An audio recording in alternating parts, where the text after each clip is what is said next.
हाँ, तो एक बार फिर से आप सभी का वेलकम। हम कर रहे हैं हिंदी कंपलसरी में पत्र एवं प्रारूप लेखन।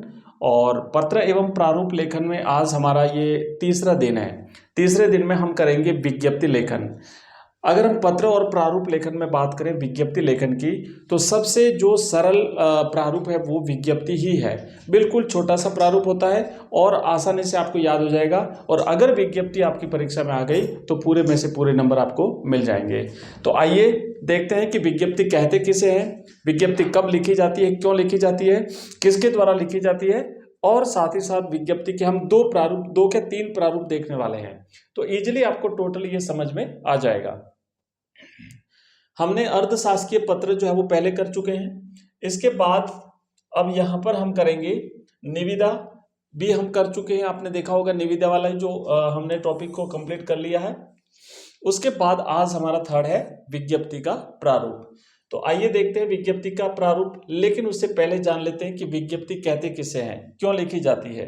तो देखो, विज्ञप्ति क्या होता है कि विज्ञप्ति शब्द से तात्पर्य है सूचित करने की क्रिया। यानी विज्ञप्ति किसी को ज्ञात कराना, किसी को सूचित करना, किसी चीज के बारे में, किसी आदेश के बारे में, किसी निर्णय के बारे में, आम जनता के लिए जो जरूरी चीज है उसके बारे में। इसमें क्या होता है कि किसी भी इसमें क्या होता है कि सरकारी या गैर सरकारी प्रतिष्ठान जब अपने किसी निर्णय या किसी निश्चय या किसी घोषणा या किसी निर्देश या फिर किसी योजना आदि से संबंधित सूचनाओं को संबंधित व्यक्तियों एवं आम जनता तक पहुंचाना चाहते हैं तो उसे विज्ञप्ति कहते हैं। अब आपको समझ में आ गया होगा कि कोई भी सरकारी कार्यालय अगर कोई ऐसा निर्णय ले रहे हैं, अगर कोई ऐसा आदेश प्रसारित कर रहे हैं जो आम जनता के हित में हो, आम जनता को ध्यान में लाने के लिए जरूरी हो, तो वो जो एक फॉर्मेट तैयार करेंगे और फिर उसे प्रकाशित करवाएंगे समाचार पत्रों में, तो उसे हम विज्ञप्ति कहते हैं। और इसका जो प्रारूप होता है वो बिल्कुल सिंपल सा होता है, जो हमने कल निविदा में देखा था। हालांकि निविदा एक क्या होता है कि एक बहुत ही जटिल टॉपिक होता है। निविदा थोड़ी सी लंबी भी होती है, उसमें टेबल बनानी होती है, तो इसलिए निविदा थोड़ा टफ पड़ता है। लेकिन विज्ञप्ति तो सबसे इजी है, सबसे सरल है। आप देख पा रहे हैं ये जो प्रारूप है, ये प्रारूप क्या हमने एक विज्ञप्ति लिखी हुई है। कितना सिंपल सा है, सिर्फ 2 3 4 5 6 लाइनें आपको लिखनी होती है और ये अच्छा सा फॉर्मेट होता है। अगर आपने याद कर लिया तो पूरे में से पूरे नंबर आपके आ जाएंगे। अब देखो इसमें क्या करते हैं, हमने जैसे पिछले उसमें निविदा में देखा था कि सबसे ऊपर यहाँ पे हम लिखते हैं राजस्थान सरकार। यहाँ पे हम लिखते हैं राजस्थान सरकार। तो यहाँ पे आपको लिख देना है ऊपर टॉप हेडिंग में राजस्थान सरकार। उसके बाद नीचे आप लिखेंगे कार्यालय का नाम, जैसा कि यहाँ पे लिखा हुआ है राजस्थान, यहाँ पे लिखा माध्यमिक शिक्षा बोर्ड राजस्थान अजमेर। अब इसमें क्या है, प्रश्न में नहीं लिख पाया। प्रश्न ये है कि जो बोर्ड की परीक्षाएं हैं वो मार्च जो 2024 की जो बोर्ड की परीक्षा है वो 29 फरवरी से स्टार्ट हो रही है, शुरू होने जा रही है।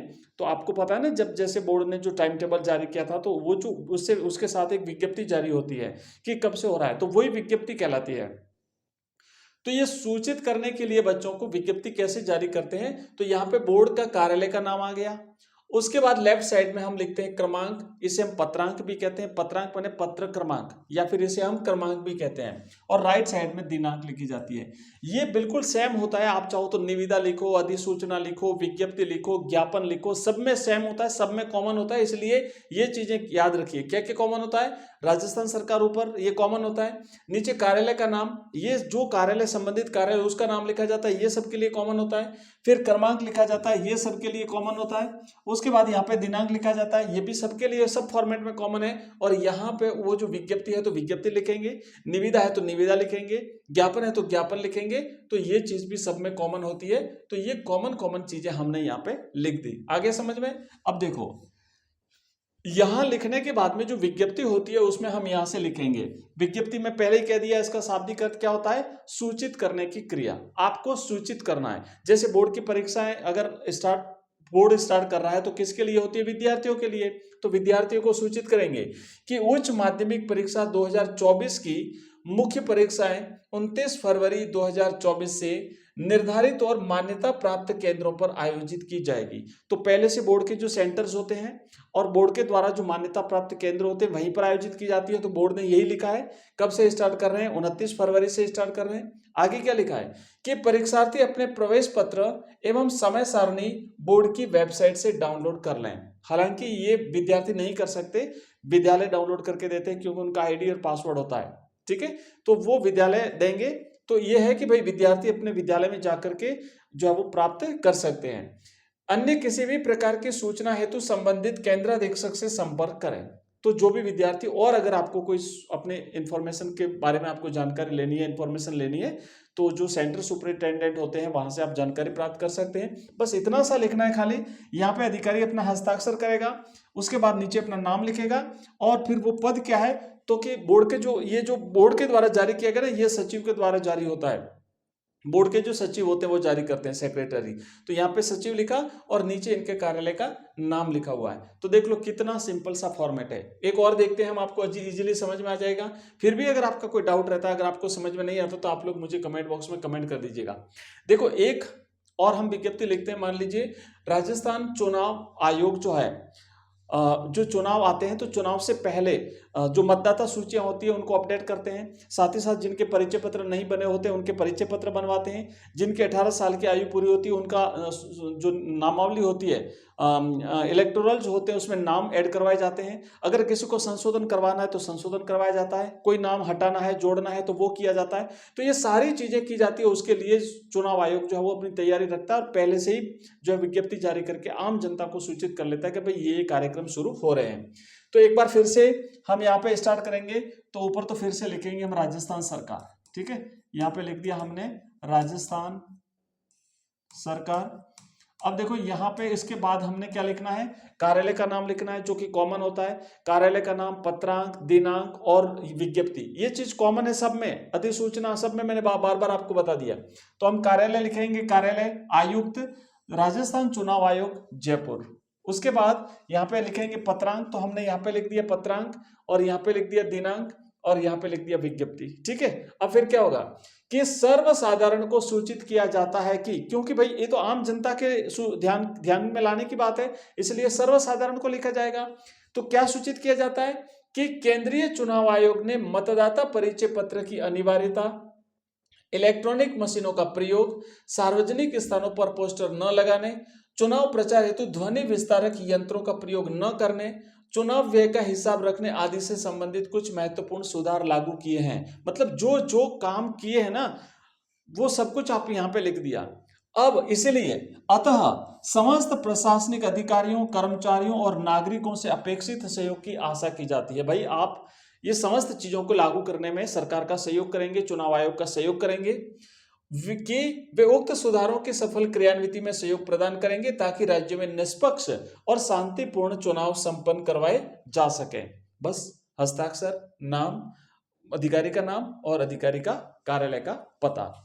कितनी सिंपल सी है, बिल्कुल सबसे सरल फॉर्मेट है तो वो है विज्ञप्ति। अधिसूचना भी ऐसा ही है, बिल्कुल सिंपल सा होता है। ज्ञापन तो उससे भी सरल होता है, वो भी अपन करेंगे आने वाली हमारी क्लासेस में। ठीक है, एक और प्रारूप देख लेते हैं, आपका डाउट बिल्कुल क्लियर हो जाए। आज की इस क्लास में हम टोटली 3 प्रारूप देख रहे हैं विज्ञप्ति का।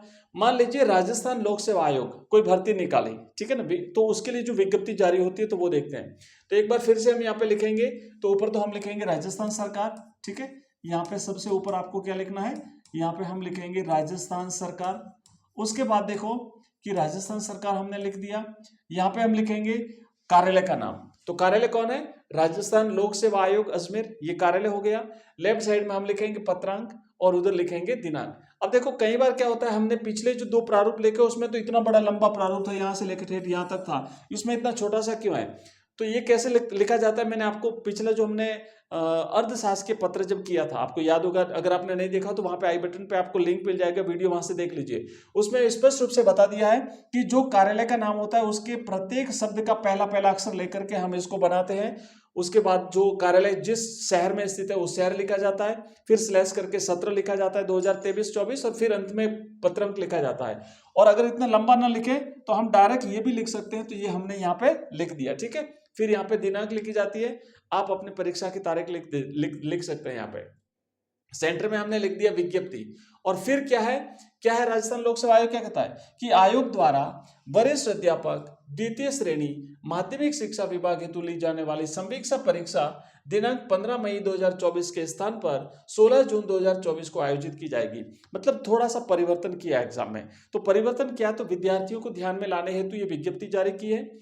आगे क्या लिखा है कि परीक्षा केंद्र और अन्य सूचना यथावत रहेगी। तो जो पहले से निर्धारित है बाकी सारी चीजें वही रहेगी और कुछ नहीं। एक सिंपल सा इंफॉर्मेशन, एक सिंपल सी सूचना जो है वो दी जाती है। क्या है, उसके बाद हस्ताक्षर आएगा, नाम आएगा, व्यक्ति का पद आएगा और उनके कार्यालय का नाम आएगा। तो कितना सिंपल सा फॉर्मेट होता है। ये 3 फॉर्मेट हमने किए हैं विज्ञप्ति के। और अब मैं आपको बता दूं कि हमने जो ये तीसरा फॉर्मेट कर दिया, आने वाली हमारी क्लासेस में जो बाकी जो बचे हुए 2 फॉर्मेट है वो भी हम बहुत ही जल्दी पूरा करने वाले हैं। और इसके अलावा ये सारे कंप्लीट जो हम जितने भी फॉर्मेट कर रहे हैं, चाहे वो व्याकरण वाला भाग हो या फिर पत्र एवं प्रारूप वाला भाग हो, सभी अध्याय हो, काव्यखंड, पद्यखंड, गद्यखंड, सब कुछ आपको हमारे ऐप में कंप्लीट इसका कोर्स मिल जाएगा। आप अगर देखना चाहे तो देख सकते हैं। ऐप का नाम है एजुकेशन राइज। इसके अलावा इस ऐप में आपको सब कुछ मिल जाएगा। हमारा एक नंबर है 9079622989। यहाँ पे आप जाकर के इस ऐप को डाउनलोड कर सकते हैं। मैसेज करेंगे हमें व्हाट्सएप मैसेज इस नंबर पे, तो आपको हमारी सारी लिंक मिल जाएगी। हमारे ऐप की लिंक, वेबसाइट की लिंक, हमारे व्हाट्सएप ग्रुप, टेलीग्राम चैनल, सब कुछ आपको मिल जाएगा। यहाँ पे आपको हमारे इस ऐप में न केवल कोर्सेज बल्कि इसके अलावा model papers, test series, only notes, कुछ भी आप जो चाहे वो ले सकते हैं। ठीक है ना। नोट्स ओनली 11 रुपये में, टेस्ट सीरीज ओनली 11 रुपये में, मॉडल पेपर्स ओनली 29 रुपीज़ में और कंप्लीट कोर्स ओनली 99 रुपीज़ में। ये सारी चीज़ें आपको हमारे इस ऐप में अवेलेबल हैं।